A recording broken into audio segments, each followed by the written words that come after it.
की जगह 2 कर देते हैं, माल छोड़ देते जब हैं। ऐसा हुआ होगा ना? वही बहती गंगा में हाथ धोने वाली बात है। और प्राइस भी टॉप का है बिल्कुल एकदम। आई थिंक एंटफिन ने भी कभी नहीं सोचा होगा कि जब इतना मिल 1.5 साल पहले स्टॉक 70 रुपए या 60 रुपए पे स्ट्रगल कर रहा था कि 260 250 का रेट मिल जाएगा। ये क्या एक वन वे रैली हुई है यहाँ पर, तो वाई नॉट, मतलब मिल रहा है मौका तो फिर बेचिए। ऐसे ही मेरे ख्याल से डिपस्टिक सर्वे वेदांता कह रहा था कि हिंदुस्तान सिंह में और छोड़ दो, पर वो पूरा माल ही नहीं बिका उसका।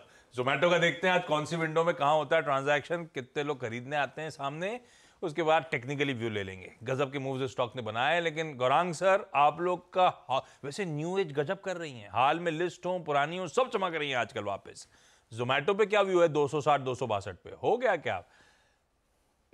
या और संजोग से मेरे ख्याल से जोमेटो का जब आईपीओ आया था तब उसका ऊपरी स्तर प्राइस का 76 था और ओला इलेक्ट्रिक का भी ऊपरी प्राइस बैंड 76 था।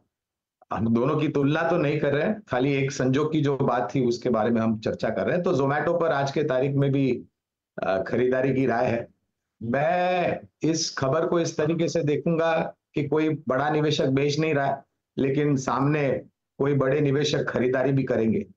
हाँ, स्टॉक चल चुका है इसलिए शायद थोड़ा बहुत। और कल मेरे ख्याल से कुछ रिपोर्ट भी आई थी किसी संस्थागत निवेशक की के 325 350 के लक्ष्यांक किए थे, तो थोड़ी बहुत ऊर्जा थी सुबह सुबह जब ये खुला था कल, लेकिन फिर फीका पड़ गया था। जिस तरीके से अभी हर्षिता जी भी ब्लॉक डील के बारे में जिक्र कर रहे थे, तो इस ब्लॉक डील को मेरे ख्याल से पूर्ण रूप से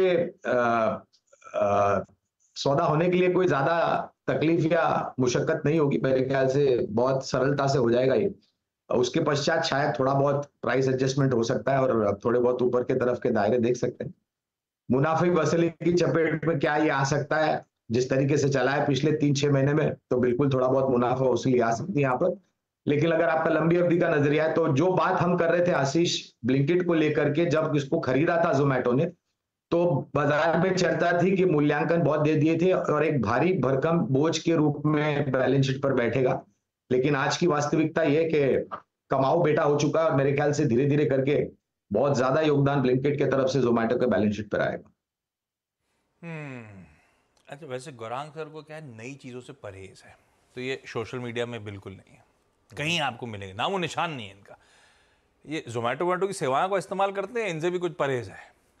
नहीं नहीं, उनका जोमेटो और स्विगी इन सब का हम प्रयोग बिल्कुल करते हैं और गोल्ड मेंबर भी हम जोमेटो में, और स्विगी में भी हमने स्विगी वन की मेंबरशिप ली है। और पहले हर बार मार्केट में जाना पड़ता था जो भी घरेलू चीजों की जरूरत पड़ती थी, लेकिन अब ब्लिंकिट और इंस्टामार्ट हमारी सेवाओं में बहुत तात्पर्य खड़े हुए। ठीक है, तो जोमेटो पे ये व्यू है भाई, देखते हैं आज तो क्या। इसमें एक चीज़ बताऊँ आपको आशीष, मैं परसों एक रील देख रहा था। तो परसों मैं एक रील देख रहा था, तो उसमें एक चीज़ निकल कर आई कि एक बंदे ने 1 महीने के लिए 3 ऐप अनइंस्टॉल की। जोमेटो, स्विगी, मतलब जोमेटो के साथ ब्लिंकिट, स्विगी के साथ, स्विगी में तो इंस्टामार्ट इनबिल्ट है, और तीसरा गूगल पे। उसने वो अनइंस्टॉल की 3 ऐप्स, और उसके बाद उसने अपना फाइनेंशियल्स कंपेयर की और उसने नोटिस किया कि उसका बहुत पैसा बच रहा था।